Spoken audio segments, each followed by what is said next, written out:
This stays with you. There's all these funny characters that add a little bit of lightness to it, so it's not so heavy, and the tension in this builds slowly.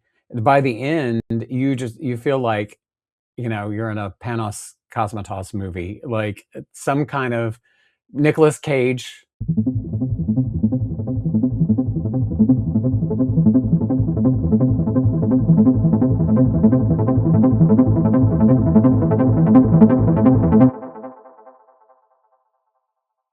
Hey, welcome back to another episode of Words of the Weird. I'm JT O'Neill, your host, and tonight I'm going to be talking about two books, two weird books that are sort of in the same vein of weirdness.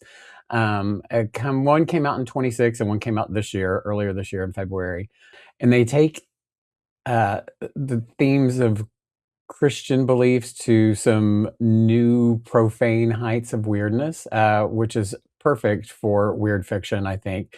And they both fit in, and I think in quite different ways, and they treat the same subject matter or similar subject matter in different ways, although there are quite a few like formal similarities. So we'll look at some of the ways that they're similar and some of the ways that they're different, but not necessarily kind of ranking which one I like better or anything. I like both of them. I think they're both worth reading for different reasons, and I'll talk about that. Um, I don't really plan for Words of the Weird to be like a ranking kind of show, but I do have another feature that I want to add this week, and this is I'll talk more about that at the end. So when we get there, and it is sort of a ranking, but not like a star ranking, a different kind of thing that it fits better with way that I want to approach things. So the first book, um, Angel Down by Daniel Kraus, is a World War One horror show. Mostly horror because of what's happening on the battlefield, and what they face, but this little troop of soldiers is sent to find out whatever has crashed and has been screaming and screaming and screaming and screaming and screaming. I mean, screaming for like half the book before they finally rescue this thing. And it turns out to be an angel. No spoiler there. There will be spoilers in this video and then later down the road, so I'll try to give you a little warning before that. But it's hard to talk about these things in depth without giving any spoilers. So these guys, they go and they have to rescue an angel. So we'll talk about that a little bit more in a sec. Second book is The Butcher of Nazareth by David Scott Hay. And this also has a religious theme, but instead of being set in World War One, it's set around the time of Christ as a young man. The main character was a butcher, but he was sort of conscripted to kill all the newborns when the prophecy foretold of the coming Messiah, which would be Christ. The horrible things that the butcher had to do sort of live with him and follow him throughout the novel.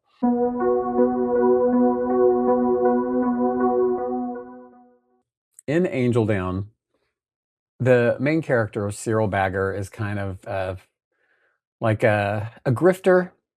He's not really a great guy. He's very aware that he's not a great guy. That he talks about how he takes advantage of people whenever he can to get what he needs out of them. He's always volunteering to bury the dead because it gets him out of other duties and out of harm's way more. And he's sort of a laughing stock for it, which is kind of interesting. But he is sent with some other guys to find out what's screaming. They find out it's an angel, or what? Well, yeah, technically it's an angel. Like I said, they go to rescue this screaming thing they're not sure what it is, and so they find tangled in all this barbed wire this beautiful glowing woman who just sends up this beam of light. Turns out that being appears differently to each of the people in the little unit that has been charged with rescuing her, and becomes more of a temptation for them because they each see what they want to see. They each sort of go through a little trial. For some reason, he's the only one who does not quite succumb to this temptation.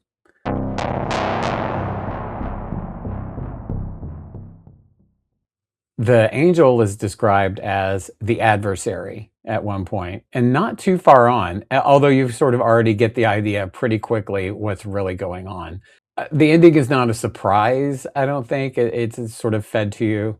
Here's something interesting about this book. So this book was, well, it won the Pulitzer for one thing. So obviously it's no slouch. It gained some notoriety because it's written what is ostensibly a one sentence book, like the whole thing is one sentence.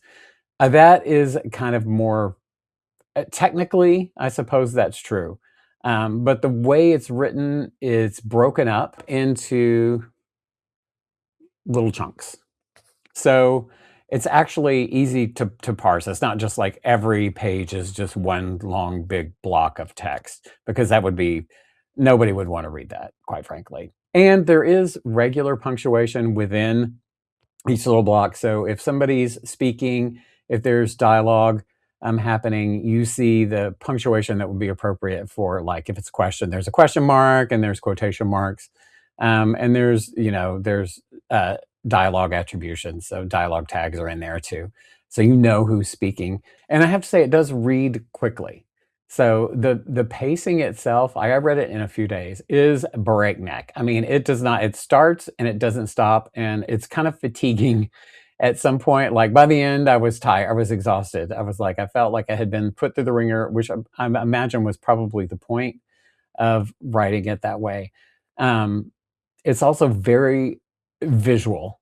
So there's a lot of, there is a lot of interiority with the main character, and there's a lot of thought going on. Is the thought that deep though? Maybe, maybe not. He's kind of a shallow guy, and I think his thoughts sort of uh, show that. Like there's some introspection, but I would say introspection on a shallow level a lot of times. It's mostly the grossness of, ears being on faces. There's a lot of visceral kind of uh, gross out sort of horror going on in it, which, is appropriate for World War I warfare. So Daniel Kraus wrote The Shape of Water, which Guillermo del Toro made into an absolutely stunningly beautiful movie that I love. Like the texture of that film is just gorgeous. So it has kind of a very cinematic style. And there's another movie coming out, Whale Fall, for another book that he's written that I have not read. So definitely a very cinematic vibe to it. So it's very visual. I think that's great, and it adds to the weirdness. But it definitely keeps it sort of at a surface level. Yeah, there are inner thoughts, but still not quite as deep as The Butcher of Nazareth. This book has some formal similarities, which I kind of find interesting, but does something completely different with the main character. They're both sort of like, going out the front door, like almost adventure, kind of like there's a journey. There's always the journey. This is not so much the hero's journey, because neither of them are really heroes. And both of them face a sort of madness in the end, but in a different way. This book is much more a sort of descent into madness. So, like I said, the butcher finds out that there's a child that survived, which ends up being Jesus, and that it's his duty, his sacred duty, to hunt down this Messiah, because the Messiah is going to bring about what's called the flame deluge. So nuclear war, probably, the big mushroom cloud of death. To save humanity, he has to destroy the Messiah. And it's almost like a detective aspect to it too, because he has to go out and find clues as to who this person actually is and where they might be and how to find them so he can destroy Jesus. And then when he finds him, Jesus is just living life as a dude, who's has a little too much to eat. He's like a chubby dude having a good life. He's aware of the prophecy around him, but doesn't really take it seriously. Doesn't plan to take it seriously. He's having a good time with Mary Magdalene, who's like his sort of bodyguard girlfriend in a way, which is great. I love the whole relationship between them. She's tough as nails.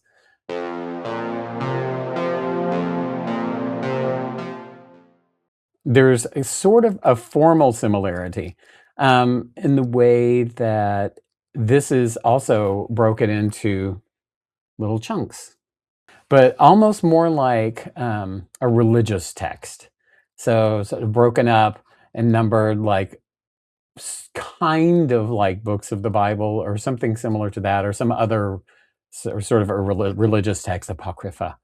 It's a slower read. It's a slower start, but I have to say that instead of starting out at like a high level and staying at that high level the whole time, like Angel Down, this sort of ramps up slowly and gets weirder and weirder as it goes.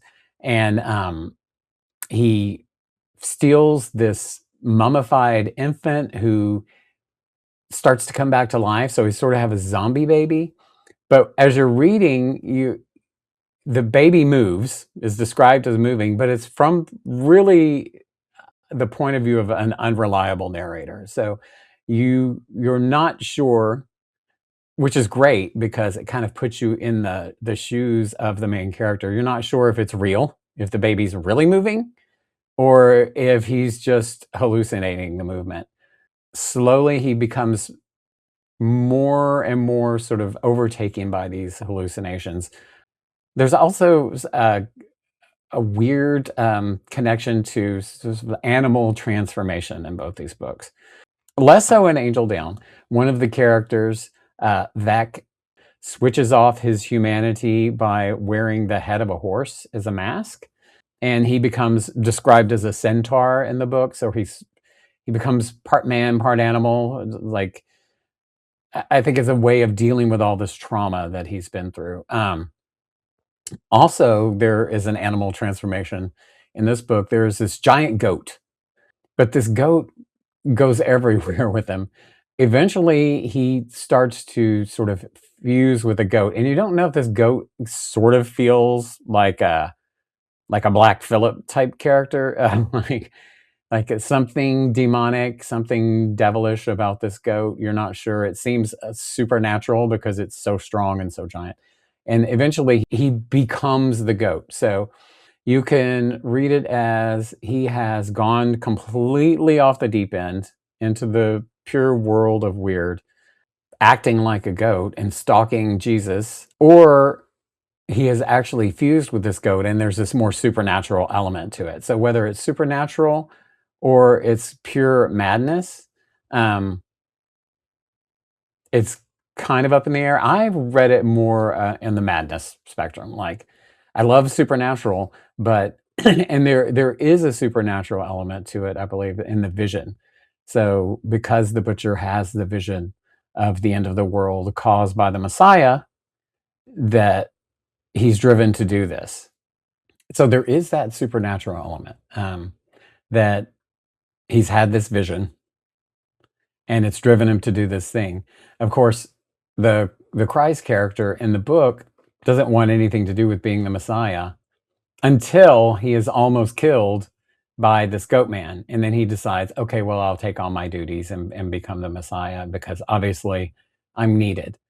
So in the end, it becomes a sort of self-fulfilling prophecy. He wouldn't have become the Messiah probably had he not been attacked and driven to it. The butcher kind of undoes himself because he does this. So you can sort of read it as this supernatural attack, or like in the more banal way, this crazy guy invading this really peaceful, happy dude's home and trying to kill him. Like somebody breaking, some crazy man in a goat skin and skull breaking into your house, trying to kill you. Thank goodness you have a girlfriend that's like a football player and kicks the guy's ass basically and say, you know.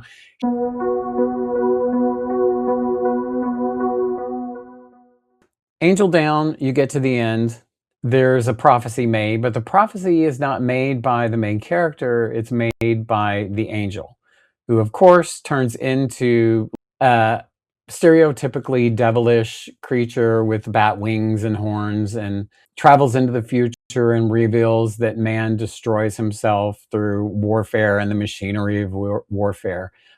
Similar to if you want to say the flame deluge is also the machinery of warfare, nuclear weapons. So both similar themes there, but instead of coming from within, like in the Butcher of Nazareth, Angel Down, it's all sort of exterior, and it's definitely a supernatural cause. Everything that the people see is an illusion, it's a glamour, the magic is real. It definitely makes for a weird story. So I think for me, like the main difference between these two novels is the way that the characters sort of live within them. So the main characters. So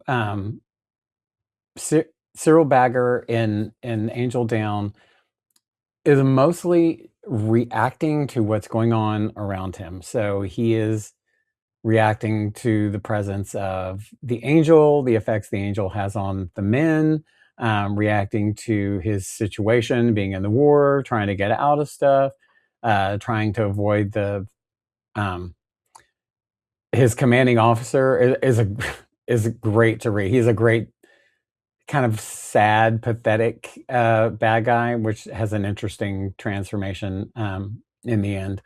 Um, and reacting to the vision he sees, he has to make a moral choice, and that's about it. Is there a lot of growth? Maybe, maybe not. He comes across as sort of a flat character. Yes, he does do good stuff, even though he's a bad guy, or maybe not a terrible guy, but bad enough. Hello, baby. Um, and I would say that the butcher in this book is far more of an active character. He's self-motivated. He's motivated by what he thinks he needs to do in a way that Bagger is not. And I guess his burden, I would say, all the stuff that's happened to him is much more internal. So everything that's really going on, even though there's a lot of external activity, of course, as in any novel, but a lot of what really happens and the change is internal. And then, of course, the change for the main character of Butcher of Nazareth is that he is losing himself. He's just his self is dissolving into this other thing, and he is descending into madness, which I think makes this by far the weirder of the two books. Like it really fits the weird fiction, sort of the almost the Lovecraftian ideal of the descent into madness. Definitely fits here. They both have the cosmic religious elements to them, for sure. They both have hallucination, visions, prophecies, forbidden knowledge in a way, and they both sort of subvert the idea of. Well, I think this is far more subversive, actually. There's a lot more to think about. I think with this book, once you read Angel Down, you get to the end, it's over. You're like, "Ooh, that was fun." Now I'm tired, and I don't really have to think about that anymore. This stays with you. There's all these funny characters that add a little bit of lightness to it, so it's not so heavy. And the tension in this builds slowly. By the end, you feel like you're in a Panos Cosmatos movie, like some kind of Nicolas Cage would play the butcher perfectly in the end. I can like if you've seen Mandy, I think exactly this is what it's giving me. It's giving me like the end of Mandy, crazed lunatic. Angel Down, think weird, yes, exciting, fun to read. Lots of gross out horror stuff. But ultimately, how open is the third eye in this book? How consciousness expanding? Is it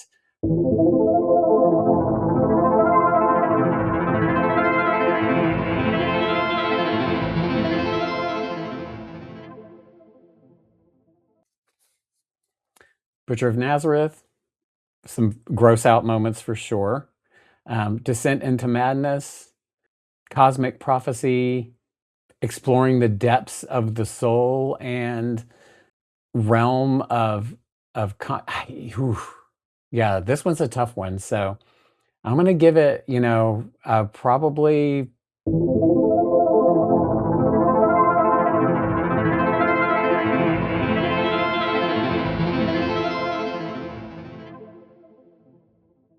So that's pretty good. I think this rating scale goes from not open, third eye, not open at all, open a little bit, open somewhat, eye open all the way, and then full on open, third eye, being a violet fire, Elizabeth Clare prophet, completely tuned in to to expanded altered states of consciousness.